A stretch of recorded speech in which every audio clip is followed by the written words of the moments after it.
रोको ना कदमों को जब उठते हैं, चूम लेते हैं आसमान। हुँ, सोच को लेने दो उड़ान, हर सोच बना देती है नया जहान।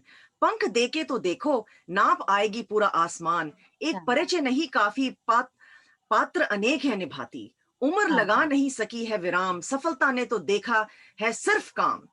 तो बिल्कुल, आज हमारे साथ जो महान हस्तियां दो हैं, हाँ, उनको पहले आप इंट्रोड्यूस करने से पहले मैं ये बोलूँगी कि आपको पता है कि इंडिया की 70% पॉपुलेशन हुँ, ग्रामीण इलाकों में रहती है हाँ, और वो लोग खेती-बाड़ी, पशुपालन और हस्तकला और मुख्य सोर्स जो है उनका वो है, हुँ, साधन है ये चीज़ें। हुँ, और हमारे साथ भी जो आज हमारे दिल की आवाज़ के रेडियो शो पे जो 2 महान हस्तियाँ जुड़ी हैं, वो हुँ, भी उद्यमी हैं दोनों हुँ, जने। हुँ, और अब ना कि उन्होंने सिर्फ अपने लिए एक प्लेटफ़ॉर्म बनाया है, जबकि वो दूसरे लोगों के लिए भी ग्रामीण इलाकों में हेल्प कर रही हैं। तो आप उनको आज बिल्कुल। इंट्रोड्यूस करना चाहेंगे नम्रता?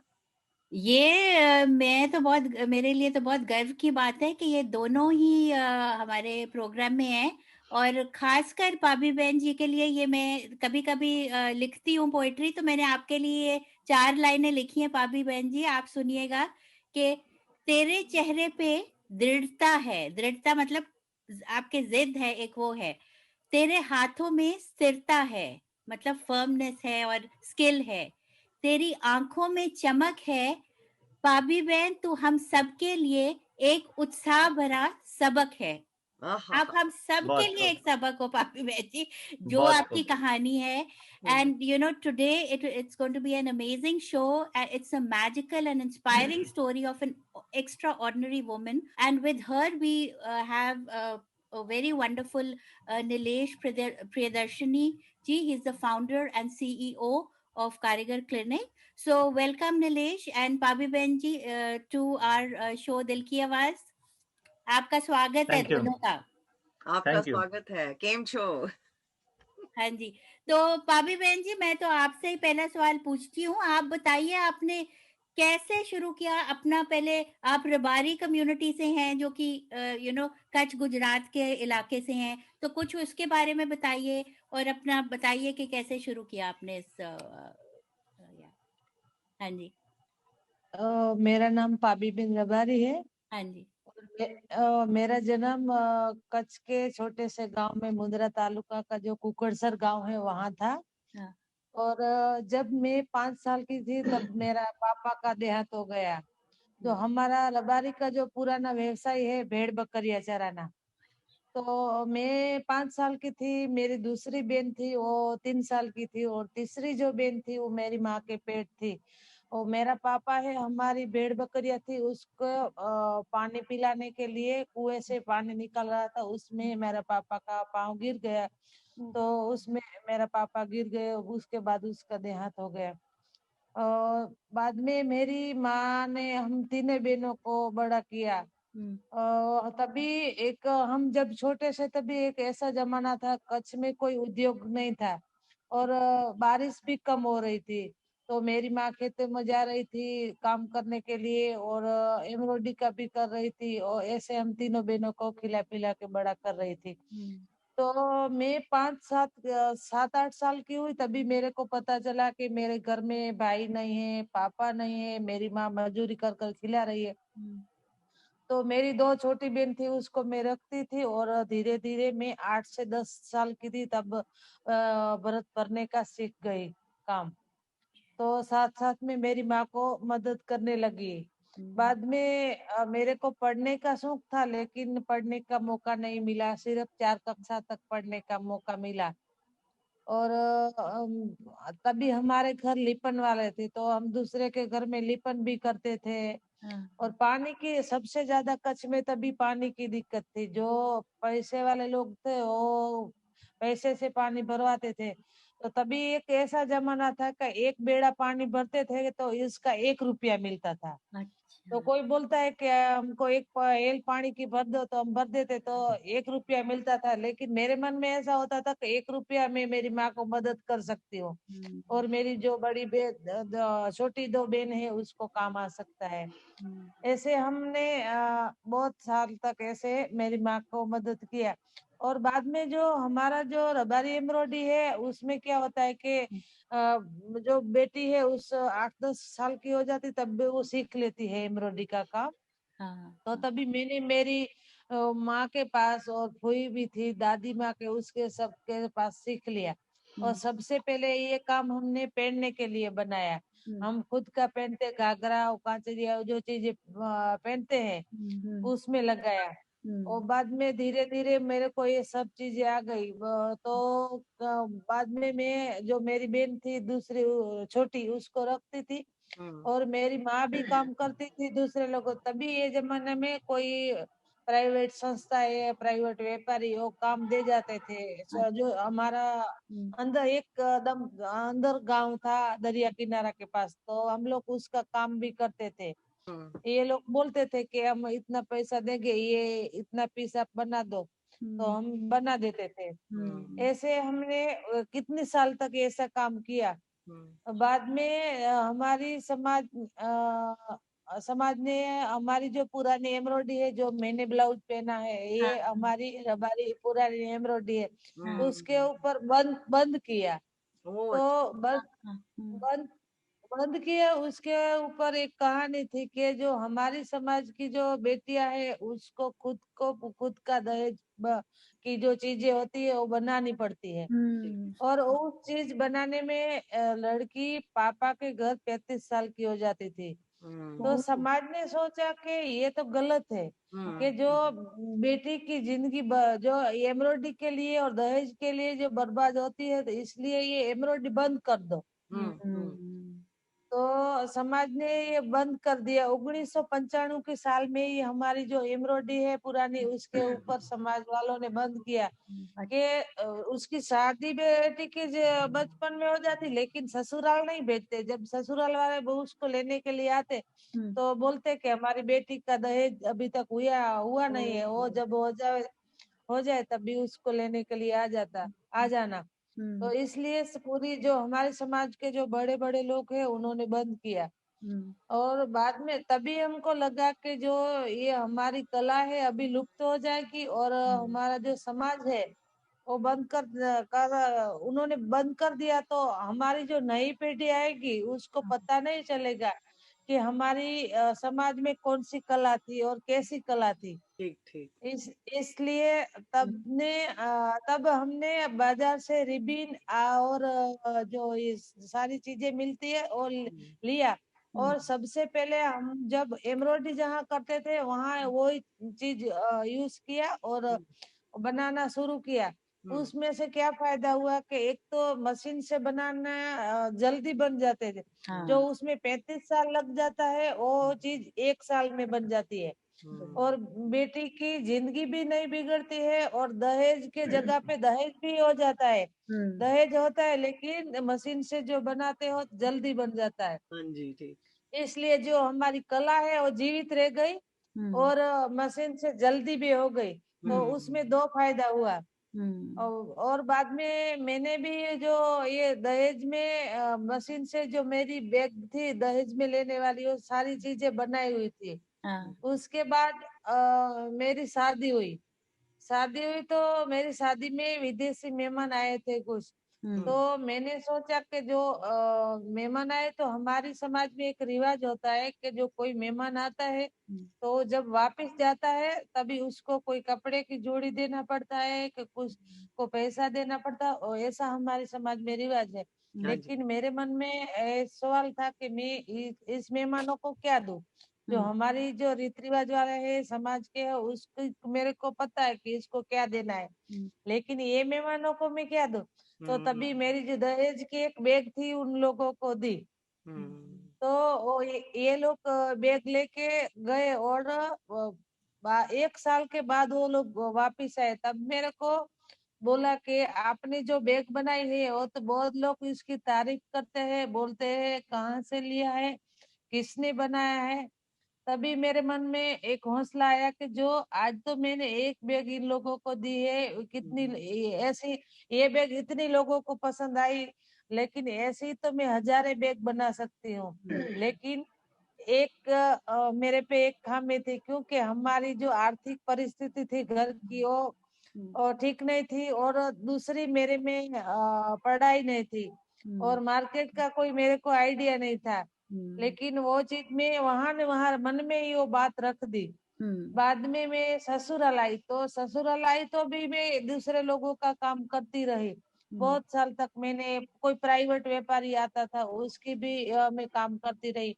लेकिन मेरे मन में एक बात खटक रही थी कि हम लोग कारीगर है, इतनी अच्छी कला है हमारे में, पर हमारे यहाँ कहाँ भी कारीगर का नाम नहीं, कारीगर के नाम की कहाँ चीज जो है, जो उसमें कारीगर का नाम कहाँ भी नहीं आ रहा है। बिल्कुल। लेकिन लेकिन करे तो क्या करे, क्योंकि उसके पीछे बहुत सारी मेहनत करना पड़ता है। लेकिन उसमें पढ़ाई की भी जरूरत होती है, ग्रेजुएट लोगों की भी जरूरत होती है, तो वो चीजें मेरे पास नहीं थी। बाद में 2016 में मेरा हस्बैंड सारी चीजें जो मैं काम कर रही थी वो देख रहा था। एक बार उन्होंने मेरे को सवाल किया कि ये तू काम सब कर रही, लेकिन तू खुद के पांव पर खड़ी रहकर कुछ कर, और अपने गांव की जो महिलाएं है उसके साथ मिलकर कुछ काम कर, तो गांव की महिलाओं का भी भला होगा और तेरा भी भला होगा इसमें। तभी मेरे मन में थोड़ा हिम्मत आई कि ठीक है, ऐसा करना चाहिए। लेकिन मन में एक डर था कि ये चीज में काम तो मैं कर लूंगी, लेकिन उसका आगे मार्केटिंग में कैसे करूंगी। हाँ जी। मार्केटिंग का कोई नॉलेज नहीं था। और तभी मेरे मन में एक ख्याल आया कि नीलेश भाई है, और 10 साल पहले कच्छ में थे। तब मैं नीलेश भाई से तब से मैं जानती थी कि एक इंसान ऐसा है कि मेरे को मदद कर सकता है। तो ये मदद मांगू, लेकिन मैं कैसे मांगू। आज इंसान तो बहुत सारे हैं, लेकिन किसके पास कैसे मांगू कि अच्छी मदद करेगा या बुरी करेगा। लेकिन नीलेश भाई पे मेरे को मन से अंदर से एक विश्वास था कि नीलेश भाई मेरे को जो रास्ता बताएगा वो सही बताएगा। तभी मैंने नीलेश भाई को बताया कि नीलेश भाई मेरे को पाँव पे खड़ा रहना है, ये छोटा सा बिजनेस करना है हमारी गांव की महिलाओं के साथ मिलकर, लेकिन आप मेरे को इसमें मदद करोगे। तब सबसे पहले नीलेश भाई ने बोला मेरे को कि भाभी बहन, ये आपको करना है, मैं आपको मदद जरूर करूंगा, लेकिन आपको मेरे पर 100% भरोसा होना चाहिए, और मेरे को भी आपके ऊपर 100% भरोसा होना चाहिए। आप अभी भी सोच लो, अभी भी आपके पास वक्त है। तो मैंने सोचा कि ठीक है, मैं सोचती हूँ। बाद में 1 हफ्ते के बाद फिर भी मैंने कॉल किया कि मेरे को ये करना है, आप मेरे को मदद करो। तो नीलेश भाई को एक बात का पता था कि जो कच्छ में कारीगर बहुत सारे हैं, लेकिन उसमें पढ़ाई नहीं है, उसमें कला है, लेकिन उस कला को मार्केट तक कैसे पहुंचाना, उसके नीलेश भाई के मन में वो उत्साह था, और मेरे मन में एक और डर था कि मैं कैसे जाऊं मार्केटिंग तक। बाद में हमने मिलकर ये काम किया, और नीलेश भाई ने मेरे को जो जीरो से हीरो बनाया, वो काम नीलेश भाई ने किया है। और मेरा जो पति है उन्होंने सपोर्ट किया, वो सही बात है, लेकिन हम दोनों में क्या पढ़ाई नहीं थी, लेकिन पढ़ाई बिना हम लोग आगे कैसे जाए। साथ में टेक्नोलॉजी चाहिए, और मार्केटिंग का आइडिया बिल्कुल नहीं था। बाद में हम एक जगह पे नीलेश भाई के साथ एक छोटा सा 4-5 सैंपल लेके बताने के लिए गए। तो सबसे पहले मेरे को 70,000 का ऑर्डर मिला। 70,000 का ऑर्डर मिला, तभी मेरे को बचपन वाली बात है वो याद आ गई कि एक दिन वो हमारा था कि 1-1 रुपए में मैं लोगों को घर में पानी भरा करती थी। आज वही हमारा जो हाथ है, हमारी कला है, उन्होंने 70,000 का ऑर्डर दिलाया, तो मेरे मन में सबसे ज्यादा खुशी तभी हुई थी। और दूसरा सबसे ज्यादा धन्यवाद तो मैं नीलेश भाई को देती हूँ कि क्यों पढ़े लिखे लोग हो, लेकिन फिर भी मेरे जैसी ग्रामीण महिलाओं को उन्होंने मदद किया। हाँ जी, हाँ जी। और बहुत बाद में छोटा सा एक एग्जीबिशन किया। तभी हाँ। एग्जीबिशन किया, तभी मेरे मन में जो दूसरे लोग एग्जीबिशन करने के लिए आए थे, हम्म, तो उन सब की ब्रांड थी, वेबसाइट थी, हाँ, तो मेरे मन में भी लगा कि ये सब लोग तो ये ब्रांड वाले हैं और वेबसाइट वाले हैं, तो मेरा ऐसे तो कुछ चलने वाला नहीं है। फिर भी मैंने नीलेश भाई को बोला कि आप मेरे को वेबसाइट बना के दो और एक ब्रांड बना के दो। तो ठीक है, नीलेश भाई ने बोला कि ये तो मैं ब्रांड भी आपको बनाने में मदद करूंगा और वेबसाइट बनाने को मैं मदद करूंगा, लेकिन नाम का आपको खुद को सोचना पड़ेगा। हाँ, हाँ, बाद में हम सब लोगों ने मिलकर सोचा हाँ, और ऐसा नाम सोचा कि आज तक हाई फाई और अंग्रेजी नाम सब लोग सोच के रखते हैं, लेकिन लेकिन हमारे को ऐसा नाम रखना था कि एकदम देसी और ग्रामीण नाम रखना है। बिल्कुल। और उस नाम से एकदम लोगों की नजर उसमें जाएगी। हाँ जी। उसके क्या बाद बात। हमने pabiben.com नाम की ब्रांड बनाई और वेबसाइट का नाम भी pabiben.com रखा। हाँ जी। हम्म। बहुत अच्छे। ओ माय गॉड, भाभी बहन जी, यहाँ जो सिलिकॉन वैली में एंटरप्रेन्योर बैठे हैं उनको आपसे सीखना चाहिए। मैं कहती हूँ आपसे सीखना चाहिए। और आपसे बात करके, आपकी बातें सुन के हमको भी एक एक जैसे एक औरत होते हुए आप वहां से आई हैं और कहाँ से कहाँ पहुंची है, वो उस शक्ति के लिए आपको बहुत बहुत प्रणाम। हाँ जी, क्योंकि हाँ जी।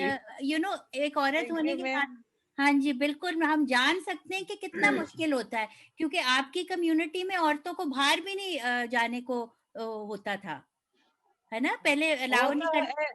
हाँ, और आप कहाँ से कहाँ क्योंकि हम्म, वो जो आप मेरी कम्युनिटी की जो बात कर रहे हैं, तभी मेरे को याद आ गई, तो आपको बता दो हाँ, कि जब मैं छोटी थी तो मेरा पापा एक्सपायर हो गए। उसके बाद जो हमारी समाज में, आज तो सब पढ़े लिखे लोग हैं, लेकिन वो जमाना ऐसा था, सबके बेटे की पड़ी होती थी। जो हाँ जी। बेटियां होती है जिसके घर में, तो वो बोलते हैं कि इसके घर में बेटी है, बेटी तो अभी चली जाएगी, बाद में उसके पापा का घर है, उसको ताला लग जाएगा। तो हाँ जी। मेरे मन में ये बात तो खटक रही थी कि हाँ, ये बात को मैं मिटाऊं, पर कैसे मिटाऊं। हाँ, तो हम्म। मिटाने का सहारा नहीं था। और बाद में जब मैं बड़ी हुई, तभी एक नीलेश भाई का सहारा मिला के वो बात में मिटा सकी। और आज में वो बात मिटाने के बाद मेरे मन में एक शांति मिली और संतोष है। क्या बहुत बात है। अच्छा। बहुत ही अच्छी बात बोली आपने पवी बहन जी। और हाँ, मैं और नम्रता ने भी ये हमारा दिल की आवाज जो रेडियो शो अपने आप शुरू किया है। और ये भी हम लोग भी घर में बच्चों को हमने पाला बड़ा किया। और फिर उसके बाद हमने बोला हमें कुछ करना चाहिए, क्योंकि ये हमारे दिल में कुछ चीज थी। और जैसे आप जैसी महिलाएं हम लोगों के लिए, एक हमारी एक कम्युनिटी के लिए एक बहुत बड़ा एग्जाम्पल है। और आपने जैसे बताया कि नीलेश भाई जी ने आपको इतनी हेल्प करी, तो ये तो उनके विचार और उनकी जो इतनी अच्छी सोच है, उससे आज आपका जो बिजनेस को चार चांद लग गए हैं। तो नीलेश जी, बिल्कुल। आप गांधीयन स्कॉलरशिप के अवार्डी हैं, तो आपकी जो प्रिंसिपल्स हैं, जो आप वो गांधीयन प्रिंसिपल्स को फॉलो करते हैं, और उसमें ये एक है कि सर्वोदय, जो वेलफेयर फॉर ऑल है। और सर्वोदय का बेसिक फंडामेंटल जो है वो बोलते हैं बहुजन हितैषी बहुजन सुखे, कि सारे लोगों का, जो कम्युनिटी का फायदा भी हो और उनको सबको आराम भी मिले। तो ये बताइए कि आप जो ये फॉलो करते हैं, लेकिन आपने आपने फिर ये भी, आप कारीगर क्लिनिक के आप सीईओ हैं, फाउंडर हैं। तो आप बताइए, अपनी जर्नी बताइए कि आपने जो कारीगर क्लिनिक शुरू किया, और प्लस आपका जुड़ना पबी बैंड से, उन्होंने तो बता दिया अपनी स्टोरी। तो आपकी क्या सोच थी जब वो आपके पास उन्होंने अप्रोच किया और पूछा आपसे कि भैया मैं आपसे हेल्प लेना चाहती हूँ? अपनी स्टोरी बताइए। जी, गुड मॉर्निंग एवरीबॉडी। हाँ जी। तो बेसिकली पाबी बहन की कहानी जो है वो बहुत ही इंस्पिरेशनल है, बट उसके अगर रूट में जाते हैं तो कैसे शुरुआत हुई और कारीगर क्लिनिक की बाद में कैसे शुरुआत हुई मैं बताता हूँ। हाँ जी। तो एक्चुअली अर्थक्वेक कच्छ में आया था 2001 में। करेक्ट। उसके बाद मैं कुछ कारणवश से कच्छ से इंस्पायर हुआ और वहां पर विजिट के लिए गया था। तो कच्छ का जो एपी सेंटर है लोड़ाई विलेज, भूकंप का एपी सेंटर था लोड़ाई विलेज, वहां पर मैंने पोस्ट अर्थक्वेक प्रोजेक्ट में कुछ साल तक काम किया। तो उस टाइम मुझे मौका मिला वहां की कला को जानने का, परखने का। उससे पहले मुझे कच्छ की कला के बारे में सिर्फ सुना था, वहां पर जाके देखा नहीं था। तो लोडाई गांव में मैं तकरीबन बहुत सारे आर्टिसन को मिला, उनके प्रॉब्लम, ग्राउंड लेवल के प्रॉब्लम क्या है वो समझे। उसके बाद कुछ क्राफ्ट सेक्टर में कुछ एनजीओ काम कर रहे थे, उनके साथ मुझे काम करने का अवसर मिला। तो तकरीबन 15 साल तक मैं कच्छ में रहा और कच्छ के गांव में ही रहा मैं। वो जो भूकंप का एपी सेंटर था लोडाई विलेज, वहां पर ही मैं रहा। तो ये 15 सालों में मैं कारीगर के पास रहा, उनके प्रॉब्लम को, ग्राउंड लेवल के प्रॉब्लम को समझा, वो challenges, day by day challenges क्या आ रही है उनको भी समझा। तो हमेशा मुझे हो रहा था कि ये जो कारीगर काम कर रहे हैं, अल्टीमेटली उनकी लाइफ में कोई चेंजेस अभी तक परिवर्तन नहीं आया है। क्यों नहीं आया, उसके बहुत सारे रीजन हो सकते हैं। तो ग्रासरूट एनजीओ के साथ मैंने 15 साल तक काम किया। उसके बाद कुछ कारणवश मैं अहमदाबाद मूव हुआ, तो मुझे कॉर्पोरेट सेक्टर में भी काम करने का अवसर मिला। तो मेरा सद्भाग्य रहा कि क्राफ्ट सेक्टर के लीडिंग एनजीओ और क्राफ्ट सेक्टर के लीडिंग कॉर्पोरेट के साथ मुझे काम करने का अवसर मिला। दोनों के सिस्टम में जाके मैंने काम किया। दोनों ऑर्गेनाइजेशन अपने अपने क्षेत्र में बहुत अच्छा काम कर रहे थे, अपना अपना ब्रांड को मार्केट में वेल एस्टेब्लिश कर रहे थे। पर एक चीज कॉमन थी, जिन कारीगरों के साथ वो काम कर रहे, उनको कहीं पर भी आइडेंटिटी नहीं मिल रही है, कहीं पर भी वैल्यू रिकॉग्निशन नहीं मिल रहा है, उनको डिग्निटी कहीं पर भी आर्टिसन को नहीं मिल रही है। ये कॉमन चीज दोनों में थी। तो मुझे हमेशा होता था कि जो बनाने वाला कारीगर है वो हमेशा पीछे रह जाता है, उसको कहीं पर भी मान सम्मान नहीं मिल रहा है। एक्चुअली जो बनाने वाला है वो आगे आना चाहिए, उसके बदले कोई बड़ा होता है तो कोई ऑर्गेनाइजेशन बड़ा होता है। Karigar are doing the labour work, पहले भी लेबर वर्क करते थे, अब भी लेबर वर्क कर रहे, सिर्फ उसका प्रकार चेंज हो गया है। तो हमेशा मेरी ये सोच थी कि कारीगर को कैसे वो आइडेंटिटी मिले, मान सम्मान मिले।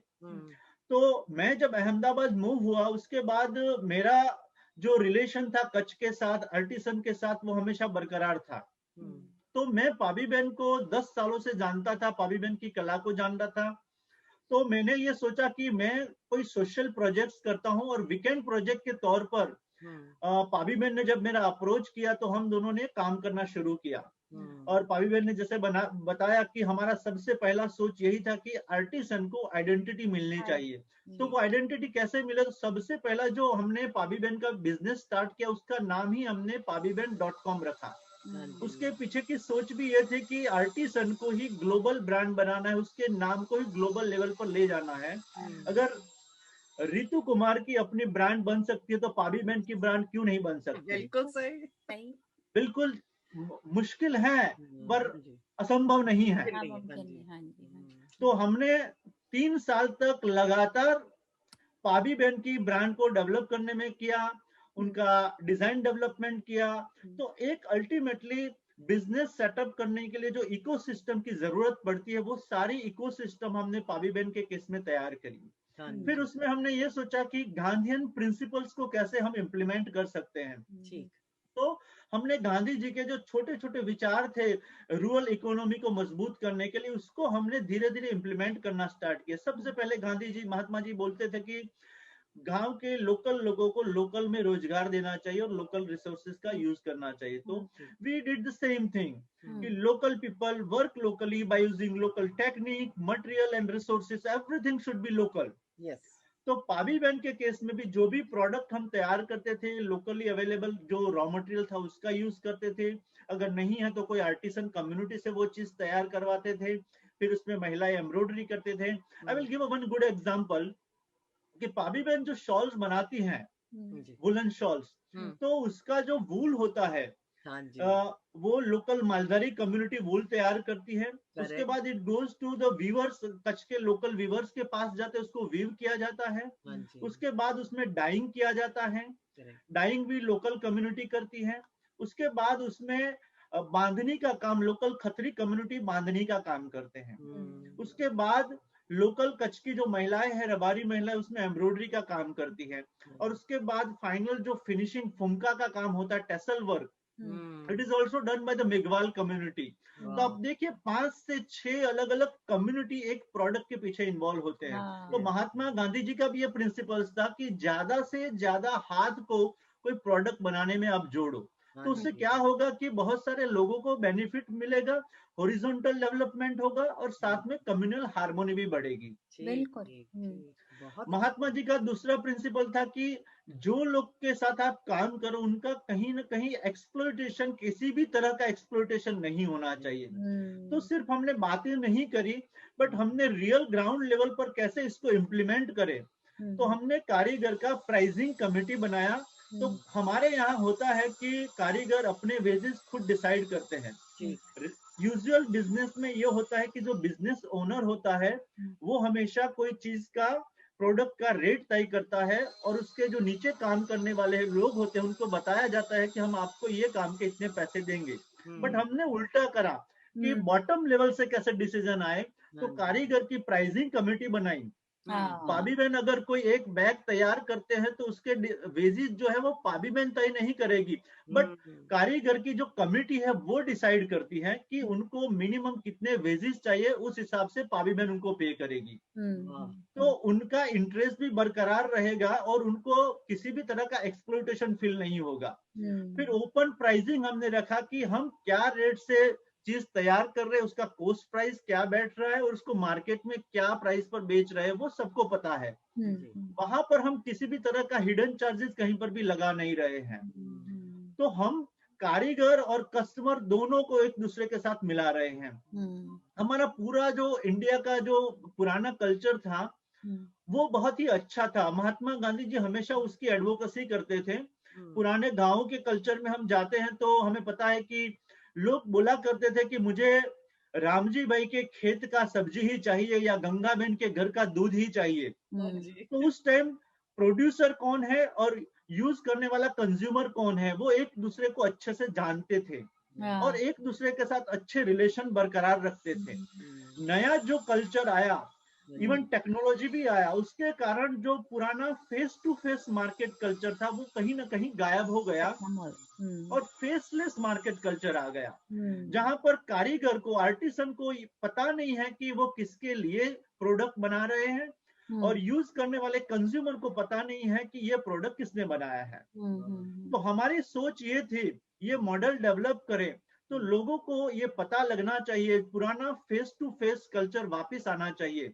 और मैं बहुत खुशी से बोल रहा हूँ कि पाबी बहन के केस में ये हम सिद्ध कर चुके हैं।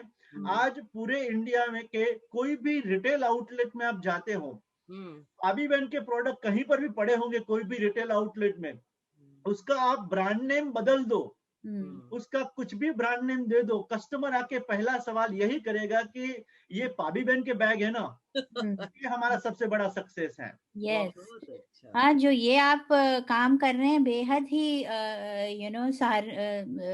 It's really great. और जो मैंने पढ़ा था, क्योंकि जो cottage and handloom industry itself is $4 billion India की, इट्स अ ह्यूज इंडस्ट्री। और आई थिंक 250 मिलियन जो कारीगर्स काम कर रहे हैं उसमें, and there are like 6 lakh corporations involved in it, but not just handloom, all cottage industries and stuff. तो बहुत बड़ी मार्केट है ये। पर अभी मिनिस्ट्री तो चालू है उसका एक डिपार्टमेंट उसका बंद हुआ है। हाँ, तो मुझे तो लगता है जितना उसमें आई थिंक गवर्नमेंट को इन्वेस्ट करना चाहिए। और जैसे सेम थिंग फार्मिंग के साथ है कि फार्मिंग भी एक बहुत बड़ा हिस्सा है इंडिया का, वैसे ही हैंडलूम एंड टेक्सटाइल इंडस्ट्री भी बहुत बड़ी है। एंड आई जस्ट होप कि आप लोगों के साथ साथ गवर्नमेंट भी हेल्प करे इनकी, क्योंकि वो आई थिंक हेल्प शायद मिल नहीं रही है। अब पाबी बहन जैसे हैं जो कि जबरदस्त अपना आगे बढ़े जा रहे हैं, काम करते जा रहे हैं। तो पाबी बहन जी, आप खुद अकेली ही नहीं, पर आपने अब जाके आई थिंक 50 या 60 महिलाओं को अपने साथ कर लिया है और उनको भी सिखाया है। तो उसके बारे में, हाँ, तो उसके बारे में कुछ बताइए। अब जाके आप कैसे ये संभाल रही हैं वहां पर, और कैसे महिलाओं को ला रहे हैं अपने साथ और बढ़ा रहे हैं। और सबसे बड़ी बात तो ये जो आपका पहनावा है मुझे बहुत अच्छा लगता है ये जो आपने ब्लाउज पहना और ये आप हमेशा काला, तो कुछ इसके बारे में भी बताइए। आप हमेशा ये पहन के रखते हैं, तो ये क्यों आप ऐसे तैयार होते हैं, और इसके बाद तो कुछ बताइए। उसमें क्या है, जो हमारा ये नेचुरल ओरिजिनल जो पेरेस हो वो मेरे को पसंद है। अच्छा। कोई भी मेरे को बोलता है कि आप जो आप साड़ी क्यों नहीं पहनती, लेकिन मेरे को ये हमारा जो ये हमारी एक ओळख है, कि एक पहचान है, वो पहचान मेरे को एकदम पसंद है, इसलिए मैं पहन रखती हूँ। और जो मेरे साथ महिलाएं जुड़ी हुई है, तो उस सब महिलाओं में सबसे ज्यादा महिलाओं के वो फायदा है कि उसको, अरे साहब बंद है क्यों? हम्म, आवाज आ रही है, हाँ आ रहे आ रही है वैसे। हाँ। सबसे ज्यादा महिलाओं को वो फायदा, जो मेरे साथ ज्यादातर जो महिलाएं हैं छोटे बच्चे वाली है, तो अच्छा। उसका बच्चा घर में वो रख सकती है, और सबके घर में गाय भैंस है, तो वो गाय भैंस का भी कर सकती है, अपना घर भी संभाल सकती है, बच्चे को भी पढ़ा भी सकती है, और साथ साथ में जो बीच में टाइम बचता है उस टाइम में ये एम्ब्रॉयडरी कर भी सकती है। तो उससे क्या फायदा होता है कि उस महिलाओं को किसी के पास पैसे के लिए हाथ लंबाना नहीं पड़ता है, इसलिए ये सब महिलाओं को सबसे ज्यादा वो फायदा है कि अपने अपने घर बैठे वो काम कर सकती है। अच्छा, बहुत अच्छा, बहुत अच्छी बात है। और अब देखिए, आपने कहा आप 1 रुपए के लिए पानी देते थे लोगों को, और अब जो आपका साल भर का जो आपकी जो ये आमदनी है, वो मैं पढ़ रही थी 20 से 25 लाख से भी शायद ऊपर हो गई होगी। तो हमारी तो यही उम्मीद है कि आप और आपका और ज्यादा ये बढ़े, और आप आगे जाएं, और देशों में भी आपका पाबी बहन का बैग खरीदें। मैं तो लोगों से यही कहूंगी कि pabiband.com जाइए, लुई विटॉन और और सारे प्रोडक्ट छोड़िए। ये है ओरिजिनल, अपने रूट्स और मिट्टी से बने जो की प्रोडक्ट्स हैं, उनको सपोर्ट कीजिए। बहुत जरूरत है ग्लोबल नेटवर्क की, और इन आर्टिजन्स को आपकी जरूरत है, और इनका काम बोलता है, काम इतना खूबसूरत है कि आप जरूर ये इनके प्रोडक्ट्स लीजिए। pabiband.com है इनकी साइट, वहां पर आपको सारी इंफॉर्मेशन मिल जाएगी।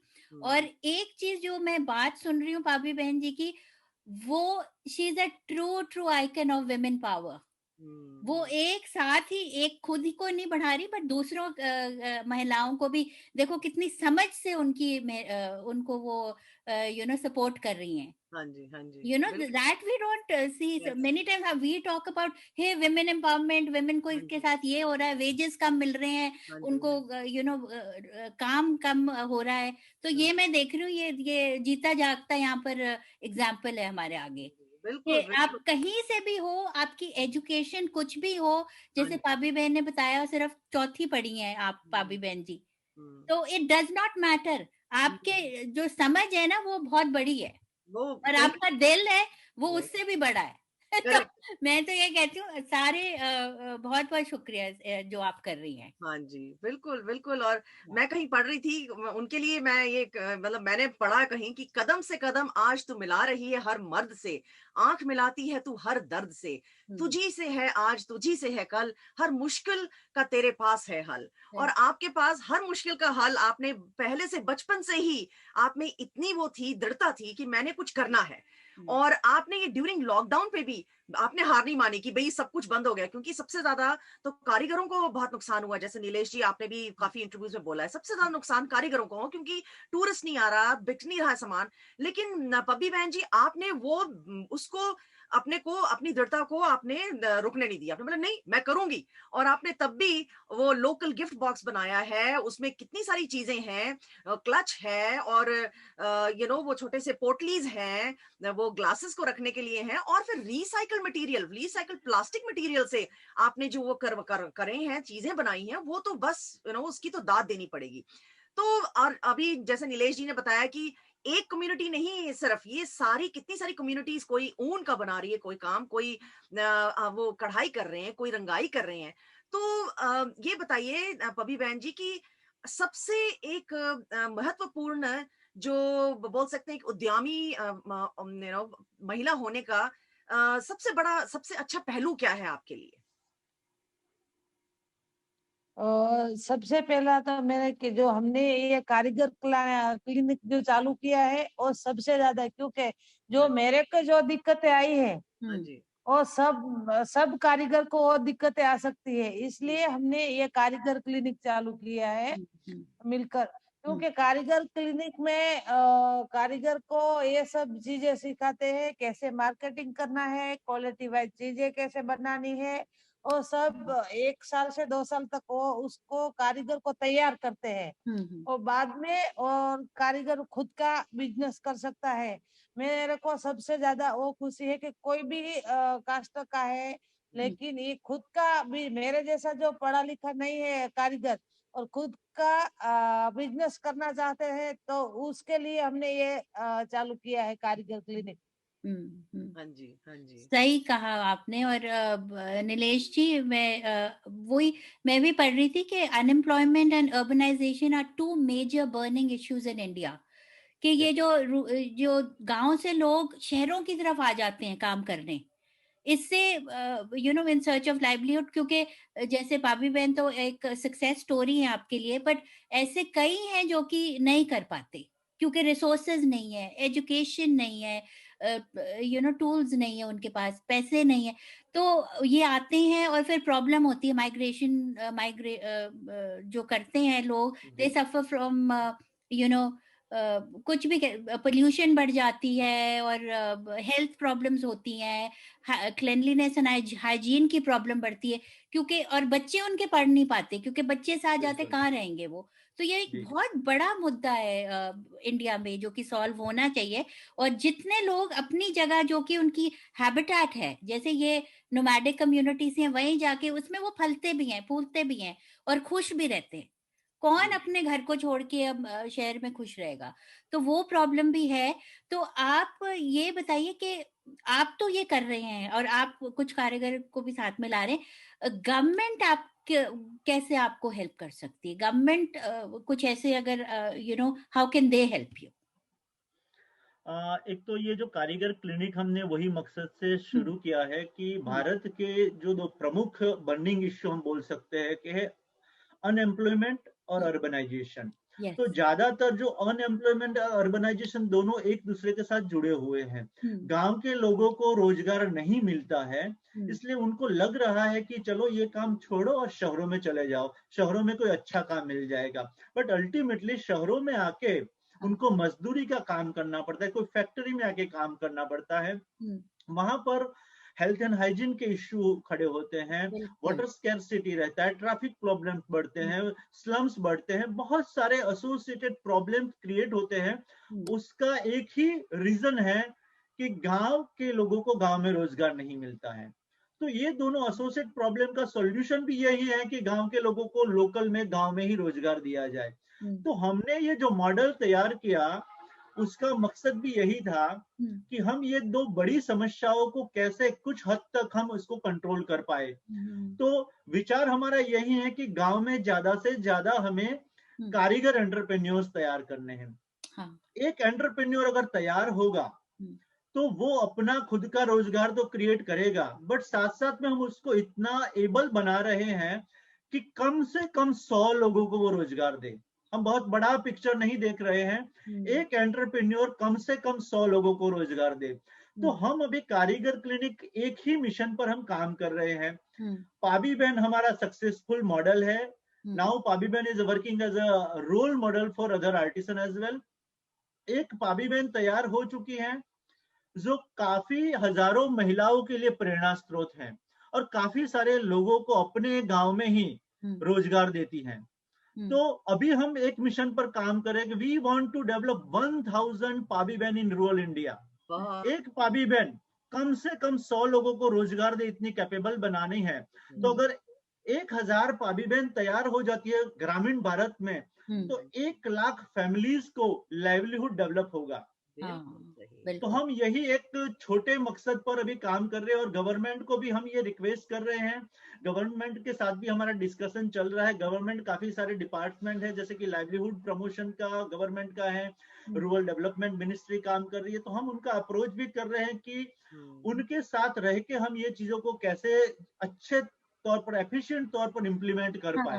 हाँ, तो मैं होप भी कर रहा हूं कि गवर्नमेंट की तरफ से भी मतलब कि हमें जो भी इंफ्रास्ट्रक्चर वाइज जो सपोर्ट देना चाहिए या फिर और भी स्कीम वाइज कोई सपोर्ट देना चाहिए, तो सपोर्ट मिलता है तो अच्छी बात है, नहीं मिलता है फिर भी हम अपने तरीके से ये चीज करने के लिए एकदम से तैयार हैं कि किसी भी तरह हमें हमारा ये मकसद 1000 रूरल इंडिया में पाबी बैंक तैयार करनी है, वो मकसद को हम कैसे भी तरह से इम्प्लीमेंट करना चाहते हैं, उसमें सक्सेस मिलना चाहिए हमें। बहुत अच्छी बात। wishing you the best, and I just hope you reach that goal हाँ and ji, also get all the help you need, because आप जैसे लोग जो कि ये काम कर रहे हैं वो बहुत कम हैं। तो मैं एक और बात बताऊं कि आपका यूएसए का ऑर्गेनाइजेशन है सोशल वेंचर पार्टनर्स। ओके, अच्छा, तो सोशल वेंचर पार्टनर का इंडिया ऑफिस है एसवीपी इंडिया, और उसका गुजरात चैप्टर जब उन्होंने कारीगर क्लिनिक के बारे में, हमारी कामगिरी के बारे में जब सुना, तो सोशल वेंचर पार्टनर्स हमें ये चीजों में सपोर्ट कर रहा है फाइनेंशियली। कोई भी आर्टिसन एंटरप्रेन्योर को डेवलप करना है तो वो हमें फाइनेंशियली सपोर्ट करते हैं, और उन्होंने हमें मतलब कि ये भरोसा भी दिया है कि आप ज्यादा से ज्यादा रूरल इंडिया के आर्टिसन को ढूंढो, और जो भी कैपेबल है, जिनको नेक्स्ट लेवल पर एंटरप्रेन्योरशिप लेवल पर ले जाना है, तो वो सपोर्ट करने के लिए रेडी है। तो आई थिंक यूनाइटेड स्टेट का ये एसवीपी जो चैप्टर है और इंडिया का जो चैप्टर है, वो सारे हमें हमारे ये मिशन में सपोर्ट करने के लिए तैयार है। तो मैं दिल से एसवीपी इंडिया का भी आभार प्रकट करता हूं कि ये जो काम हम कर रहे हैं उसमें वो लोग हमें सपोर्ट करते हैं। बिल्कुल बिल्कुल, बहुत पूरी अच्छी उम्मीद बात यही कही है। आपने। हाँ, हाँ जी, होता है। और आपके लिए आपके पति आपकी बहुत बड़ी एक आपकी आपको बहुत अच्छा उन्होंने सपोर्ट किया है पहले से, बड़े पहले से, और उन्होंने आपको इतना ज़्यादा एनकरेज किया कि आप ये अपना शुरू करिए। तो आप ये बताइए कि आप आपके बच्चे भी हैं, तो आप ये कैसे बैलेंस करती हैं एक उद्यमी महिला होने के साथ-साथ अपने परिवार को, और इतनी सारी महिलाएँ आपके पास आती हैं जो आपसे हेल्प माँगती हैं, आप उनको भी गाइड करते हो। आप ये कैसे बैलेंस रखती हैं इसका घर में? और ये जो मेरे 2 बच्चे हैं उसके मेरे बेटों को संभालती है। हाँ जी। बचपन में मैंने संभाला है, लेकिन अब मेरी माँ है वो मेरे साथ बच्चों को संभाल रही है। और जो महिलाओं का जो काम है, तो काम देना और लेना वो मेरा काम है, और पेमेंट का जमा करना वो सब मेरा पति काम संभालता है। और अब मेरे से 2 गुना ज्यादा जो मेरा पति है वो मेरा काम संभालता है। हाँ, क्या बात कही! बहुत अच्छा लग रहा है कि आप मिलजुल के काम करते हैं। हाँ, और ये बहुत अच्छी बात लगी कि आपके पति ने आपको बोला कि भाई आप इससे और बेहतर कर सकते हैं। तो ये बहुत ज़रूरी होता है कि अगर घर से आपको उतनी सपोर्ट मिले और प्यार मिले तो और क्या बात है। तो मैंने कहीं पढ़ा था, और आप अपने दोनों लड़कों को, बच्चों को अब अंग्रेजी स्कूल में भी डाल रहे हैं। आप कहते हैं कि मैंने नहीं पढ़ाई की पर मैं इनको अच्छी पढ़ाई कराना माँगती हूँ, ये सच है? बड़ा जो बेटा है वो अंग्रेजी में पढ़ रहा है, छोटा नहीं पढ़ रहा है, वो गुजराती में पढ़ रहा है। अच्छा, ठीक है, कोई नहीं। हाँ, जो भी जिसको अभी मेरे पास में ही बैठा है, बड़ा सुन रहा है सब बातें। बहुत अंग्रेजी में आता है। Yes ma'am. हाँ, आती है। हाँ। So I just want to say we Yes, are ma'am. so proud of your mom. You should be very proud of your mom. आपकी माँ है, बहुत ही बेहतरीन है। और तो आप सबको हमारा बहुत-बहुत ब्लेसिंग है। Do well, do well. बहुत ही प्यारा बच्चा है। तो आप बताइए, आगे के लिए आप क्या करना माँग रही हैं? अभी तो ये इतना करा है, आगे आप क्या करेंगी? क्या हम आपकी तरफ से क्या सोचा आपने और बिज़नेस का करने का? क्योंकि आप ऑलरेडी एक किताब का हिस्सा बन चुके हैं, मिलियनेयर हाउसवाइफ्स का हिस्सा आप एक किताब में भी आपकी। तो आगे जाके आप बताइए क्या कर रहे हैं? आगे मेरे मन में वही बात है कि जो मेरे जैसी, आज मैं एक पाबी बहन हूँ और मेरे जैसी हजारें और लाखें महिलाएं आगे आए और जिस महिला में जो हुनर हो वो हुनर लेके खुद के पांव पर खड़ी रहे और खुद का बिजनेस करे और आगे किसी के पास उसको किसी के ऊपर उसको टिकने का कोई वो नहीं हो के मैं क्या कहूँ नीलेश भाई आने हिंदी में શું કહેવાય किसी के सामने हाथ नहीं फैलाना पड़े, वो अपने पैरों पर हाथ खड़ा रहे, नहीं वो हिला- कहना चाहिए। सही, बहुत अच्छी सोच है। मैं तो बस सुन सुन के बहुत अच्छा लग रहा है। आई हाँ नो जी, वी और कैन हम learn a lot, we can learn a लेकिन लॉट। हाँ जी, बोलिए। मेरी थोड़ी सी हिंदी अच्छी नहीं है कोई बात नहीं, कोई बहुत बात अच्छी है। जब तक समझ आ रही है हमको, हमारे दिल तक जा रही है आपकी बातें, क्योंकि आपका काम हाँ इतने जी, बड़े हैं, तो जैसी भी भाषा हो हाँ वो जी, पहुंच जाती है हर जगह। और पहुंच जाती है। आपके जो मैंने बोला है, चेहरे पे इतना तेज है, क्योंकि आप एक बिल्कुल आत्मनिर्भर नारी हैं। हम्म, आजकल जो बोल रहे हैं, भारत में आत्मनिर्भर बनो, आप उसकी एक प्रतीक हैं, एक प्रेरणा है सबके लिए, मैं तो ये बोल सकती हूँ। बिल्कुल तो हाँ जी, और कोई क्वेश्चन? हाँ तो बस मैं फिर से बोलूंगी अपने सब लिसनर्स को और वॉचर्स को कि आप प्लीज pubbyband.com पे जाइए और उनके बहुत सारे प्रोडक्ट्स हैं उसमें, बहुत ही प्यारे प्यारे। और वो सारी इतने सारे आर्टिसंस को, इतने सारे महिलाओं को वो सपोर्ट करते हैं, तो उससे ये है कि हम अगर सपोर्ट करेंगे तो उससे हमारी सारी महिलाओं को जो कि आगे कुछ करना चाहती हैं उससे भी इंस्पिरेशन मिलती है। और पब्बी बैंड हमारे लिए तो बहुत बड़ी इंस्पिरेशन है। तो आई थिंक जाने का टाइम हो गया है। हाँ, और मैं नीलेश जी से यही था हाँ कि जी, जो हम यहाँ पर सिलिकॉन वैली में बैठे हैं, हाँ जी, जी। हम आपकी कैसे मदद कर सकते हैं? हाँ जी, कुछ भी अगर, या कोलैबोरेशन करनी हो तो कैसे? हाँ जी, नहीं, बिल्कुल कोलैबोरेशन हो सकता है। और ये जो पाबी बहन और पाबी बहन जैसी दूसरी महिलाएं हैं, हाँ जो जी, चीजें हम बना रहे हैं, उसको ग्लोबल लेवल तक हम कैसे प्रमोट कर सकते हैं, तो हाँ। हम भी यही कोशिश में लगे हैं। हम्म, तो मैं हमारा एक मकसद बता दूं कि हम ये नहीं चाहते हैं कि सारी महिलाएं पाबी बहन के अंडर में आए, बट सबको अपनी इंडिविजुअल आइडेंटिटी कैसे बनानी है। हाँ तो जी, we believe in a small is beautiful. तो हम हमेशा चीजों को छोटा रखना चाहते हैं, हाँ जी, तो हर एक आर्टिसन को अपनी आइडेंटिटी मिले। तो जैसे पाबी बहन तैयार हुई है, वैसे ही हम एक और राजी बहन है जो वेस्ट प्लास्टिक से चीजें बना रही है, तो उनको डेवलप कर रहे हैं। हम्म, दूसरी मातानी पछड़ी में ज्योत्सना बेन चितारा है। तो हम्म, ये सब छोटे छोटे आर्टिसन है। फिर जब्बार भाई खत्री हैं।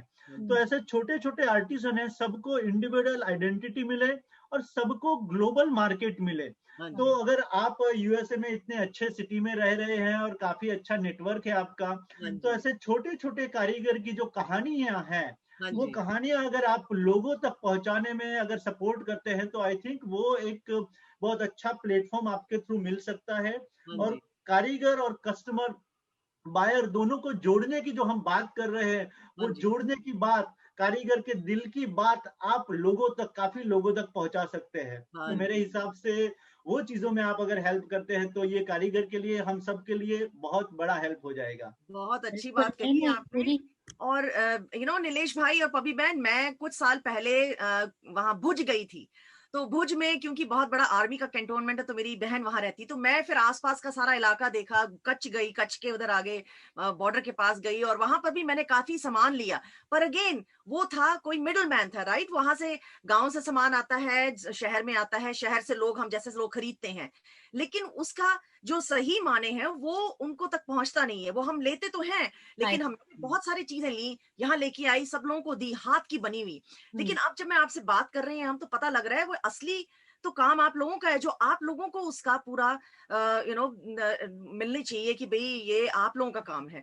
तो अब बिल्कुल। से हम यही ध्यान रखेंगे कि जो लिया है उसका जो असली हकदार है उसको हक पहुंचना चाहिए, और आप जैसी महिलाएं को हम पूरा सपोर्ट करेंगे। बिल्कुल बिल्कुल। एंड मैंने नीलेश जी आपसे ऑलरेडी बात की और मैं जरूर ये आगे ले जाना चाहूंगी, चाहे छोटे से ही अपने वे से, पर मैं जरूर आपसे इस बात की बात करूंगी कि कैसे कोलैबोरेट कर सकते हैं। और ये बहुत जरूरी है कि स्मॉल इज ब्यूटीफुल आपने कहा, I think that is the key to it, कि छोटा रखें पर यू नो एक इंसानों की कहानी आगे लेके जाएं। एंड या तो जाते जाते मैंने कहीं पढ़ा था Yamini, intelligence is the ability to adapt to changes by Stephen Hawking, and Pabi बहन ji is living that, she is adapted to her situations. हाँ जी, बिल्कुल है ना, बिल्कुल, हम बिल्कुल। रोते रहते हैं यार ये ट्रैफिक ने आज ज्यादा है, आज गर्मी ज्यादा है, ठंड ज्यादा है। I think we need to learn a lot from people like her. And Correct. बहुत बहुत शुक्रिया। जाते जाते मैं गुजराती में कहूंगी, तमने मडीने आनंद थायो और તમે સારા નસીબ માંગો। हाँ हाँ Thank you. Thank you, thank you, Yamini thank ji, આવજો अमृता जी, थैंक આવજો। यू, टेक केयर, बाय आओ बाय। जो, bye Thank you, thank Bye. you. Bye. Bye.